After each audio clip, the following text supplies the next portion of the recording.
12 heures à l'écoute de la chaîne 2, il est l'heure de vous informer. Infocité, le journal de l'info de proximité sur la 95.2. Au sommaire, vous avez certainement entendu parler des conséquences de l'automédication. Cette technique qui consiste à prendre des médicaments sans l'avis du pharmacien ou du médecin. Eh bien, dans ce journal, vous entendrez l'avis des spécialistes de la santé sur la pratique. Depuis hier, le Palais de la Culture Amadou Ampatiba abrite la première édition du Festival de la Manga, dénommé Mali Mangurusugu. Pendant 3 jours, les amateurs de la manga verront ses fruits dans toute sa splendeur. Fatou Diaby nous fera le point. Et pour faire le tour de l'horizon, nous aurons Issa Dawa pour son développement et les nouvelles sportives en fin de journal. Voilà pour les titres, les détails à suivre. Merci de nous suivre. Le président de la transition, le général d'armée Assimi Goïta, a reçu en audience au palais de Koulouba une délégation conduite par le ministre en charge de la culture. L'audience intervient après la tenue des États généraux de la culture. La délégation est venue remettre officiellement le rapport des États généraux de la culture au président de la transition qui a décrété 2025 année de la culture. Document stratégique pour le renouveau du secteur culturel, le dit rapport contient des propositions qui serviront de feuille de route stratégique pour impulser une nouvelle dynamique dans les secteurs clés de la culture, de l'artisanat, de l'hôtellerie et du tourisme. Comme annoncé au sommaire, l'automédication est une pratique qui consiste à prendre des médicaments sans l'avis du pharmacien ou du spécialiste. Vous avez sûrement entendu parler des conséquences. Vu sa gravité, la rédaction de la chaîne 2 s'est intéressée au sujet. Dans ce reportage que nous allons vous proposer, les spécialistes de la santé recommandent à la population d'éviter cette pratique pour préserver sa santé. Les points avec Bakari Kabadjakiti. Au lieu de se conformer aux avis des spécialistes pour la prise des substances médicamenteuses, certains sont sans doute conscients du danger de l'automédication. Diara Assitou Kouyaté, ménagère. Je préfère les médicaments de la pharmacie car le plus souvent c'est sur prescription. Madi Boukari Traoré, chef de famille. Ces produits peuvent contenir de la drogue ou autres substances nocives. L'achat de ces médicaments peut provoquer des maladies. Chez les spécialistes, on appelle cela l'automédication, une pratique qui n'est pas sans risque. Dr Gourou Soumaïla Sissé, pharmacien d'officine. L'une des grandes conséquences aujourd'hui de l'automédication, c'est l'antibiorésistance. À chaque fois qu'on prend de l'amoxicilline ou un autre antibiotique, le corps s'habitue.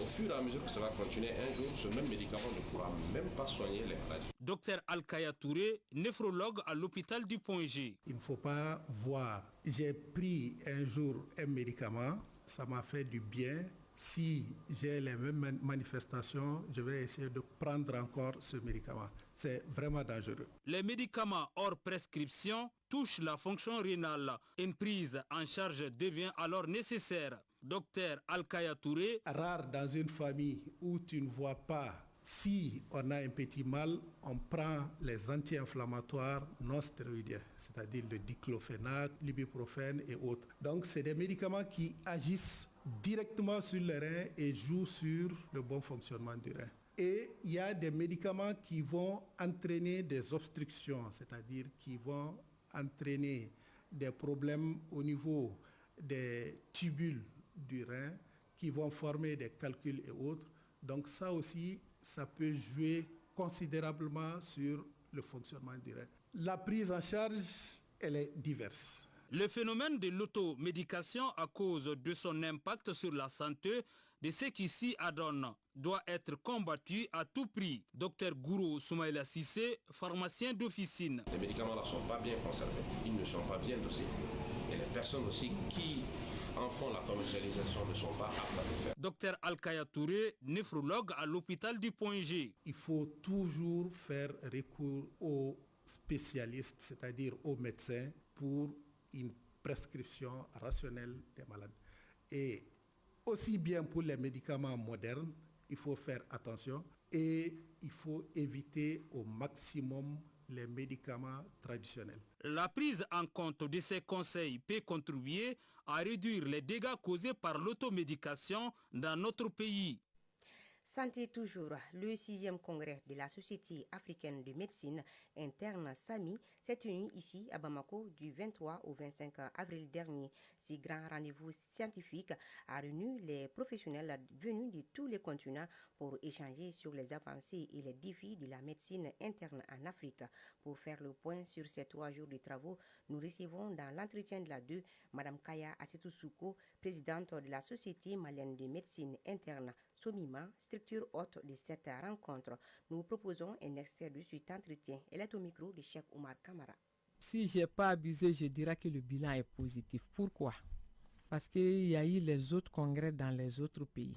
Nous nous sommes basés sur ça pour pouvoir planifier ce congrès. Et en aucun moment, que ce soit le premier congrès de la SAMI fait au Bénin, le deuxième au Sénégal, le 3e congrès en Côte d'Ivoire, 4e congrès au Burkina, 5e congrès en 2023 au Niger, cette année au Mali. On n'a pas dépassé 300 participants. Mais nous, aujourd'hui, à ce jour, à la fin des activités, nous avons enregistré 450 participants. Avec 12 conférences, les gens ont trouvé même que c'est trop, mais avec la commission d'organisation, on s'est battu pour réaliser ces 12 conférences, 6 symposiums, 126 communications orales et 38 posters. Pour dire que ça a été vraiment une réussite et les gens ont participé de partout. L'intégralité de cet entretien à suivre tout à l'heure à partir de 12h30 sur la chaîne 2, une émission réalisée par Cheikh Oumar Kamara. Autre sujet, ici au Mali, les personnes âgées et les personnes handicapées sont prises en charge au quotidien avec amour et respect, mais souvent avec beaucoup de difficultés. Entre solidarité familiale et manque de soutien, la gestion de ces personnes demande assez de courage, de patience et d'organisation. Suivant ce dossier signé, Mama Koromba Koulibaly pour plus de détails. Au Mali, les personnes âgées et les personnes en situation de handicap dépendent souvent de l'aide de leurs proches dans leur mobilité, qu'il s'agisse d'un parent, d'un enfant ou d'un conjoint. Cette prise en charge n'est pas souvent facile. Mariam Kamara, vendeuse. Mon père est malade depuis 5 ans. Il est en fauteuil roulant et c'est moi qui l'aide à satisfaire tous ses besoins car il n'y a personne d'autre pour s'occuper de lui. Madame Diallo Awa Sangari, âgée de 56 ans, s'occupe seule de sa belle-mère âgée de 89 ans et n'est plus en mesure de faire ses besoins seule. Elle assure quotidiennement son accompagnement, son hygiène, ainsi que la gestion de ses soins et de ses besoins essentiels. Ma belle-mère a vieilli et ne peut plus rien faire. Je suis la seule personne à l'aider. Je fais tout moi-même. Il m'arrive parfois de baisser les bras, mais je me rends compte que c'est la mère de mon mari. Omar est paraplégique depuis un accident de moto. Depuis ce jour, sa vie a basculé et il a dû réapprendre à vivre autrement. Se déplacer, travailler, tout est devenu compliqué. Je suis cordonnier. Depuis mon accident, ma femme est partie. Je me débrouille seul et je fais tout mon possible pour subvenir à mes besoins. D'un côté, l'accompagnement familial peut offrir un cadre affectif chaleureux, une attention personnalisée et une proximité rassurante pour la personne concernée. Beaucoup de familles prennent soin de leurs aînés ou de leurs proches en situation de handicap avec un dévouement admirable. Ben Chérif Diabaté, traditionnaliste. Leur prise en charge demande vraiment une attention particulière. Il faut être souple pour assurer leur prise en charge. Il faut avoir de la souplesse. Il ne faut pas avoir seulement le matériel, mais il faut savoir vraiment aussi savoir les entretenir moralement et matériellement. C'est bien quand la famille aide, mais elle ne peut pas tout faire. Alors, il faut aussi permettre aux personnes en situation de handicap de se prendre en charge en mettant à leur disposition des moyens adéquats. Bien dit, prenons soin de nos parents et c'est ce qui nous amène à faire le tour de l'horizon. À présent, le tour d'horizon de l'actualité internationale. Tour d'horizon avec Issa Daou. Issa, bonjour. Bonjour, Aïssata Koumbakani. Tout d'abord, tu nous amènes au Nigeria où au moins 19 personnes tuées par des hommes armés dans une mine d'or artisanale selon Amnesty et un syndicat. En effet, un représentant du syndicat minier et Amnesty International ont rapporté qu'environ 19 personnes ont été tuées par des hommes armés lors de l'attaque d'un site d'orpaillage artisanal dans le nord-ouest du pays. Selon les responsables du syndicat, 5 miliciens chargés de la sécurité des mineurs font également partie des victimes, tandis que le directeur d'Amnesty International au Nigeria évoque un bilan général porté à 20 morts.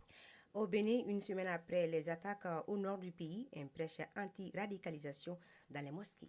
C'est exact, Aïssata. L'Union islamique du Bénin, UIB, a lancé une prêche anti-radicalisation dans plus de 6000 mosquées après des attaques terroristes ayant causé la mort de 54 soldats.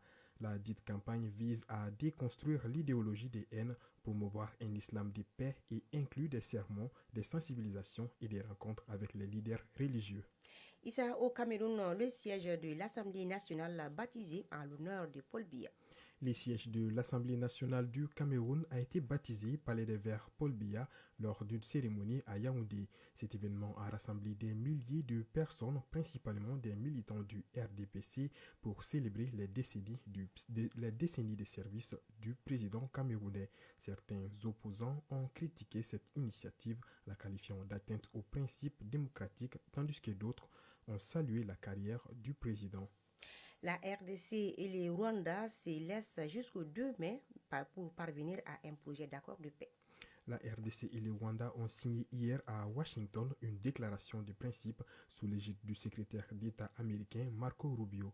Ils se donnent jusqu'au 2 mai prochain pour élaborer un projet d'accord de paix en privilégiant la diplomatie pour résoudre leurs conflits. Les engagements incluent la reconnaissance des frontières, la limitation des groupes armés, le retour volontaire des réfugiés et le rôle de la MONUSCO. Voilà, Issa Kombakane, c'est ce qui domine l'actu inter de ce 12h. Merci Issa Dawa et cette brève pour continuer ce journal. En Turquie, le parquet de la ville d'Istanbul a annoncé ce samedi dans un communiqué que près d'une cinquantaine de proches et partisans du maire d'opposition d'Istanbul incarcéré fin mars ont été arrêtés dans le cadre de l'enquête pour corruption qui les vise. Selon la même source, des mandats d'arrêt ont été émis à l'encontre des 53 personnes à Istanbul et Ankara dans le cadre de l'enquête, dont 47 personnes arrêtées.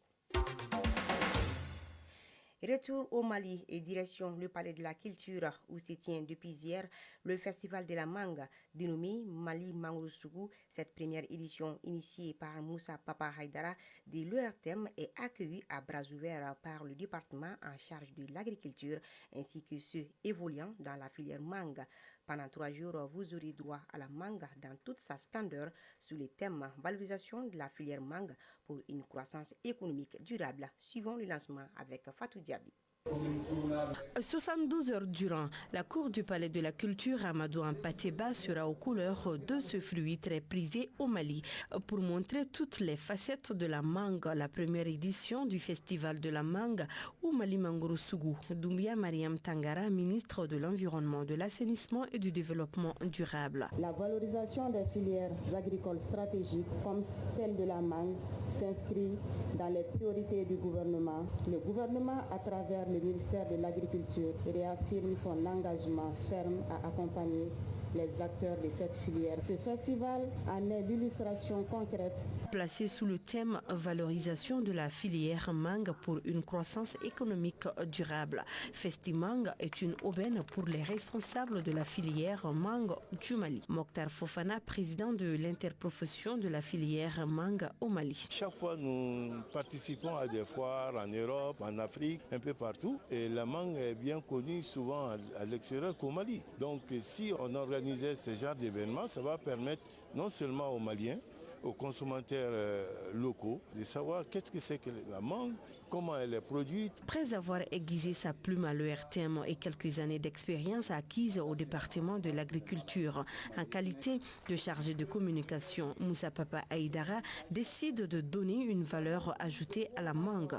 Un Mali Mangrosougou est plus qu'un festival de trop. Moussa Papa Haïdara, initiateur de Festimang. Le festival de la mangue, c'est un événement culturel, c'est un événement culinaire et c'est un rendez-vous où on fait appel à des festivaliers qui aiment la mangue, qui viennent découvrir les variétés de mangue et surtout les dérivés de mangue. Donc on a initié cela pour en tout cas réunir les 5 familles de la filière pour essayer de valoriser notre mangue qui est essentiellement un trésor pour notre pays, mais qui a du mal à briller pour les Maliens. Et donc je me suis dit que je peux faire quelque chose. En tant que journaliste, c'est notre rôle également de contribuer au développement local de notre pays. Et si on valorise encore notre mangue, on contribue également à l'économie nationale. Tout le monde aura son préféré en termes de mangue à cette première édition du festival de la mangue ou Mali Mangorosougou.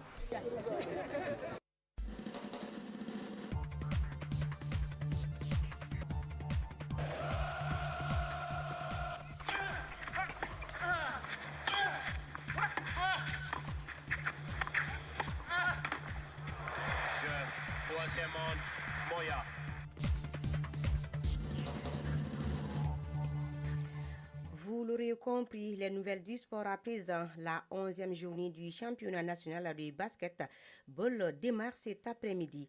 En football, la 19e journée du championnat national de Ligue 1 professionnelle commence demain dimanche avec les Joliba AC, stade malien du Bamako. Et puis, les états généraux du sport malien se sont achevés hier vendredi au Centre international de conférence de Bamako, CICB. Le rapport final contenant 88 recommandations a été remis au ministre en charge des sports, Abdul Kassim Ibrahim Fomba.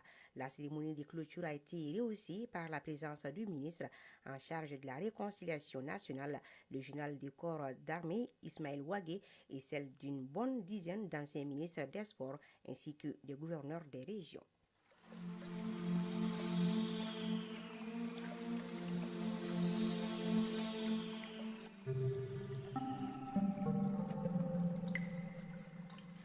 12h17, clin d'œil à la météo.